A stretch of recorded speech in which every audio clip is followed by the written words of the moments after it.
আমি মূলত হচ্ছে বাংলাদেশের একটা টপ রিনাউন্ড পাবলিক ইউনিভার্সিটি থেকে বিবিএ টা কমপ্লিট করছি ফাইন্যান্সে। অ্যান্ড আমার তো আইএলটিএস এ 7.5 এবং আমার জিআরইউ আছে 3 1 অন। অ্যান্ড আমি জর্জিয়া স্টেট ইউনিভার্সিটির এমবিএ তে অফার পাই। সেইটা হচ্ছে নন মানে কোনো ফান্ড দেয় নাই, কারণ ওদের 4 বছরের এক্সপিরিয়েন্স যারা পায় তারাই শুধু এমবিএ মানে এক্সপিরিয়েন্স আছে তারাই এমবিএ এর অফার পায়, কিন্তু আমাকে দিছিল আমার মানে এসওপি, তারপর বিভিন্ন রেজাল্ট এগুলা দেখে। তখন ওদের সাথে কথা হলো জিআরই বা টিএ নিয়ে।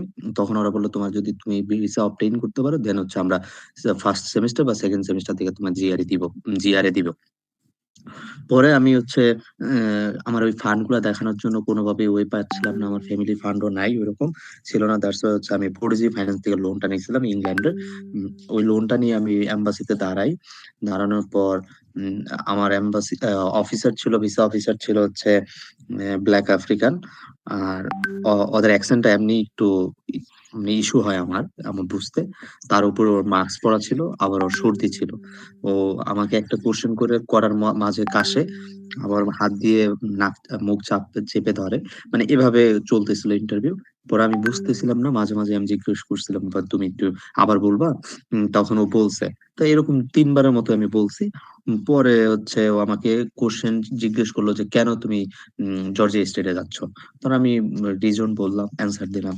পরে বলল তোমার ফান্ড কি? তখন আমি বললাম যে আমার এডুকেশন হচ্ছে being funded through a loan, I seek good from Prodigy finance, এরকম বললাম। ডিটেলস মোটামুটি বললাম। তারপর বললো যে কিভাবে পে ব্যাক করবা। তখন আমি বললাম আমি এমবিএ শেষ হওয়ার পর বাংলাদেশে ব্যাক করে MNC mid level business analyst রোলে ঢুকবো, যেহেতু এটা খুবই ডিমান্ডেবল সেক্টর ইন বাংলাদেশ। যেটা আমার হেল্প করবে আমার পে ব্যাক করার জন্য। এবং আমার আমার নিজের ল্যান্ড আছে এবং আমার বাবার ল্যান্ড আছে, যে এটাও আমরা করতে পার আমি সেল করতে পারবো যদি আমার করা লাগে।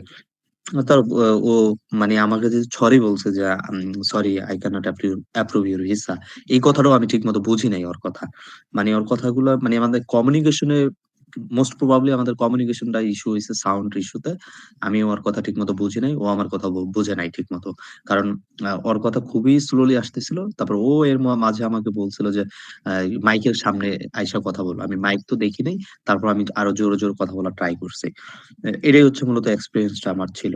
আমি আমার এক্সপিরিয়েন্স থেকে আমি 2-3টা জিনিস বুঝতে পারছি যে মনে হয় এই ইস্যু ছিল যে আমার লোন ছিল, এটা ইস্যু। কারণ ও লোনের সময় অন্যরকম একটা এক্সপ্রেশন দিছিল।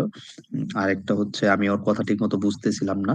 আহ, আমি কি আসলে ও যেটা জিজ্ঞেস করছে আমি সেটা বলছি নাকি কোনটা বলছি গেস করে, সেটাও একটা ইস্যু। আর একটা ইস্যু হচ্ছে মানে আমি বারবার বলতেছি তুমি একটু জোরে বলবা কি, আমি বুঝতেছি না। এই 3টা ইস্যুই আমার মনে হয়েছে।